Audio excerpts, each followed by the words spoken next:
Welcome to the Kenya Wantam Notam Movement, or KWM, podcast.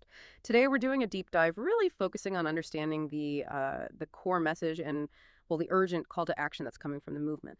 This is based on their recent public statements, particularly an article they put out. Our mission here is to kind of distill the powerful insights and the driving force behind KWM's pretty strong stance. We're drawing directly from their piece, the one titled "How Many Kenyans Must Die Before William Ruto Resign?" Exposing the truth behind the brutal crackdown. It definitely presents a deeply felt set of concerns and demands. Okay, let's unpack this and see how the KWM builds its message. Yeah, and what's fascinating here is that this source material from the KWM, it really goes beyond just, simple reporting. It's presented much more as a profound statement of grievance and a very clear rallying cry. It meticulously outlines these specific issues that the KWM wants not just Kenyans, but really the whole world to understand. So in essence, this piece, it serves as both an indictment of what they see as the current conditions and a very direct instruction for collective action. It's quite strategic from their viewpoint. It really is. And they open with this incredibly stark framing. A nation in mourning, a government in denial. That sets the tone immediately. They claim citizens are witnessing extreme violence. The KWM states, pretty bluntly, that they are killing your children in the streets, and that people are just told to keep quiet. The article makes it clear they don't see this as, like, hyperbole. They claim teenagers are being shot with live bullets, and yet people are somehow expected to understand. Starting with such a direct, emotionally charged claim like that, what's the immediate impact? Well, that's a really crucial point. This opening, it serves as a powerful rhetorical move by the KWM by immediately setting up this narrative of, profound suffering and what they allege is governmental denial. The movement seems to aim to bypass typical political chat. They want to appeal directly to your sense of injustice, I think. It positions their document not as just some report, but as a direct confrontation with what they claim are brutal realities on the ground. Yeah, it's designed to provoke a reaction. Exactly. A visceral, shared emotional experience to make their message hit home beyond just intellectual understanding. Yeah. It's about creating that shared sense of urgency, maybe even outrage. The gravity of these allegations, as the KWM presents them, it's hard to ignore. They go on to detail claims that journalists are being assaulted, activists are disappearing, protest organizers are being abducted. And all this, KWM claims, is happening while citizens are just asked to be patient. Right. Patience in the face of, these accusations. Which leads them to that central, really heartbreaking question they pose. How many more deaths will it take for President William Ruto to step down? How many coffins must we bury before Kenya finally wakes up? Quote. It feels less like a question and more like a fundamental challenge, doesn't it, to the national conscience? It absolutely is. And this repeated questioning, you see it throughout the document, it isn't just rhetorical flair. It's a strategic tool KWM uses to really underscore what they perceive as the human cost of the situation. And, importantly, to directly implicate the leadership in their view. By constantly bringing the focus back to the loss of life, they aim to build this powerful moral argument for immediate change.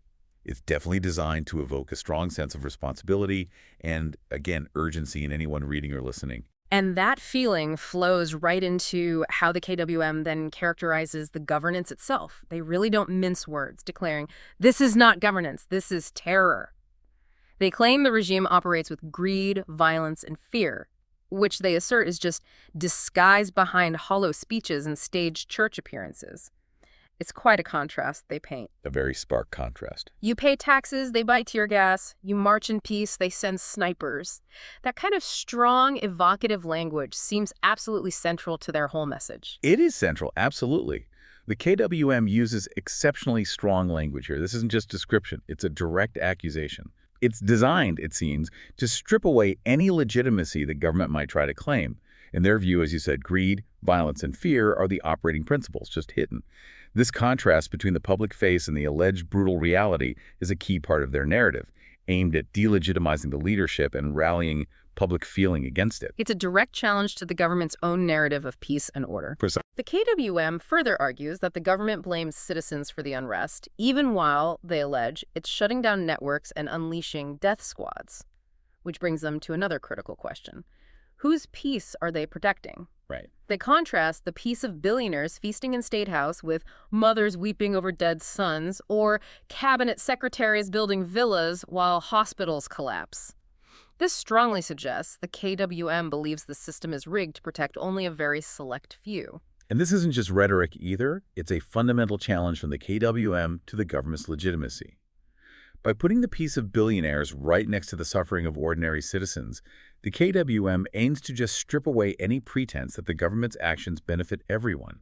They position the government as serving only a select elite. This distinction is really critical if you want to understand their call for a popular uprising, and their belief that the violence they highlight isn't random, but maybe a calculated tool of oppression. It's a deliberate framing of a deep societal split. And then they bring the alleged responsibility for all this directly to the president's doorstep. They ask, what kind of president watches young people die and says nothing? They don't see this silence as neutral at all. In their view, it's not silence, it's guilt. They even call it cowardice in a designer suit. Strong words. Very. They claim this guilt is deafening, that you can see it in the overcrowded morgues, hear it in the cries of mothers, feel it in the gunfire that haunts slums, towns, and highways. It's a profoundly serious accusation. It is, and that framing within the KWM document is key. They present the alleged silence not as neutrality, but as an active form of complicity. That phrase, cowardice in a designer suit, really sticks. This portrayal is clearly designed to directly implicate the president in everything that's unfolding, moving him from maybe just an observer to bearing direct responsibility in their eyes. It's a strategic move to focus accountability right at the very top, making it crystal clear to their audience who they believe is ultimately responsible for the violence and suffering they describe. And this direct accusation just keeps going. The KWM asserts flatly that the blood is on Ruto's hands. They state he has failed to protect life and has enabled rogue police units to terrorize citizens. They even go so far as to claim he has normalized the killing of protesters, some as young as 12 years old, with his silence. The stakes, according to the KWM, couldn't be higher. Yeah, and they connect that silence directly to a broader warning. They warn that this kind of silence is turning Kenya into a full-blown authoritarian state, and then they deliver this chilling message: if you remain silent, you are next. Yes, you, your sibling, your child, your neighbor. That feels like a very clear tactic to motivate people to act right now. Absolutely. That warning leads directly into their urgent call to action. You must rise now, not tomorrow. You see, the KWM isn't just listing grievances here. They're issuing clear directives. The movement urges citizens to march, speak, post, occupy, disrupt. And there's this powerful sense of urgency, like you said in their advice, to use these tools before they're taken away. Use your voice before they silence it. Use your phone before they block it. Use your body before they bury it. It really comes across as a desperate plea for self-preservation through collective action. This part really emphasizes the critical need, from their perspective, for immediate widespread participation.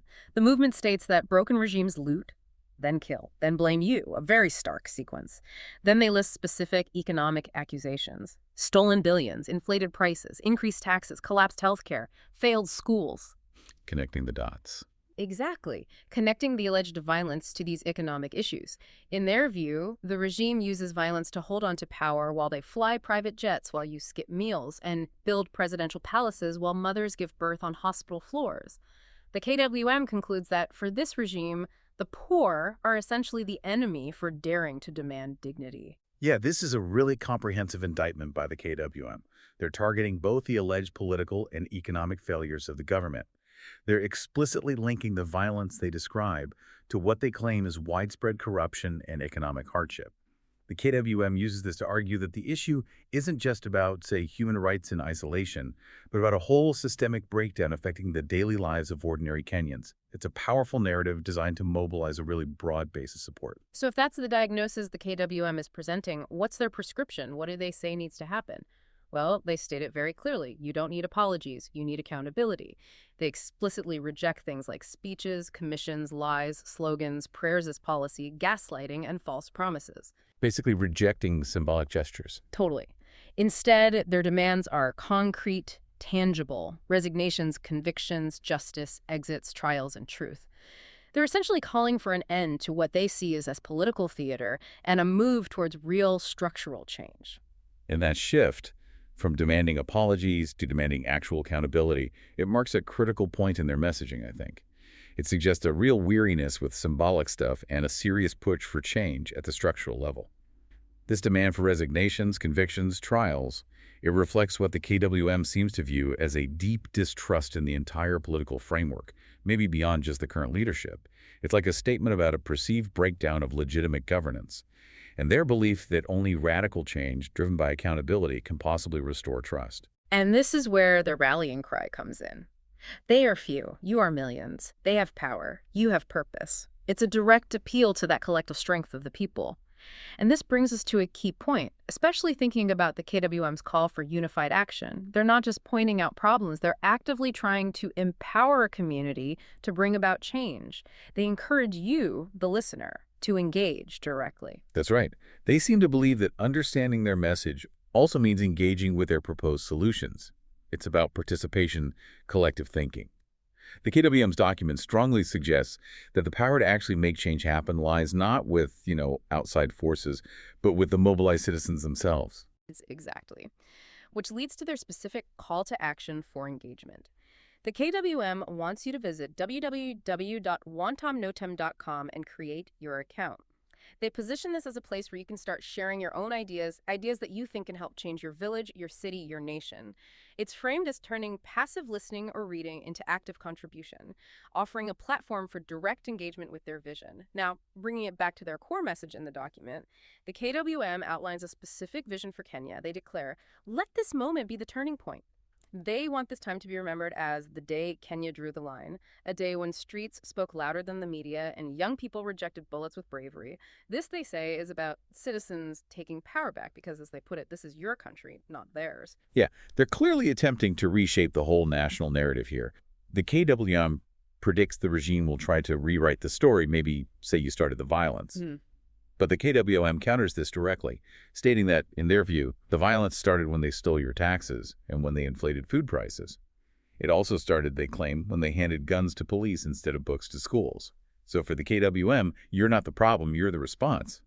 And they explicitly state that response is justified. That framing is crucial. It shifts blame and empowers their audience simultaneously. Which leads to their really powerful declaration. This is not a protest, it's a revolution of conscience.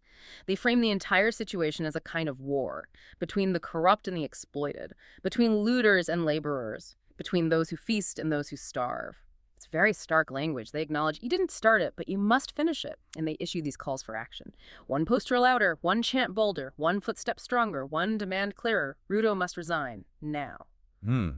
It's a very vivid, almost battlefield-like portrayal of the conflict they perceive. It is indeed. The KWM employs these powerful metaphors, war, revolution, to really underscore the gravity of the situation as they see it.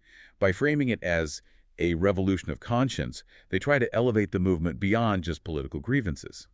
It becomes a moral imperative in their telling. This also suggests the conflict isn't just physical, but ideological too, like a fight for the very soul of the nation from their perspective. This approach seems designed to inspire a deeper, more committed form of activism. And their assessment of President Ruto specifically, as laid out in this document, is absolutely unsparing. They accuse him of having lied as a candidate, ruled like a tyrant, and turned peaceful protests into funerals, all while having watched bodies pile up and said nothing. It's a damning indictment in their view. Very much so. They ask rhetorically if he can just pretend it's business as usual before concluding that this is a crime scene and you are the primary suspect. They explicitly state he is not welcome, not in our prayers, not in our homes, not in our hearts. Wow, that's a complete repudiation by the KWM of the president's leadership, his character, everything. The language they use is clearly designed to completely delegitimize him in the eyes of their audience. By painting the situation as a crime scene, with him as the primary suspect, they aren't just calling for his resignation anymore. They seem to be laying the groundwork for a much broader demand for justice and accountability down the line.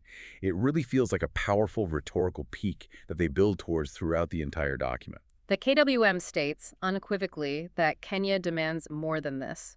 They say they're done with what they call slogans, prayers as policy, gaslighting from pulpits, false allies like Raila, false promises from State House. Rejecting the status quo entirely. Completely. What they truly want, they say, are exits, trials, truth.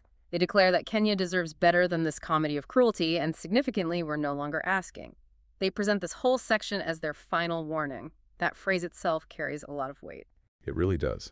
Final warning signals a definitive shift, doesn't it? in the KWM's approach. It implies they see past attempts at negotiation or dialogue, perhaps, as having failed. Now, it's an unwavering demand for direct action and accountability. It conveys this sense of absolute resolve, a rejection of any more compromises or delays.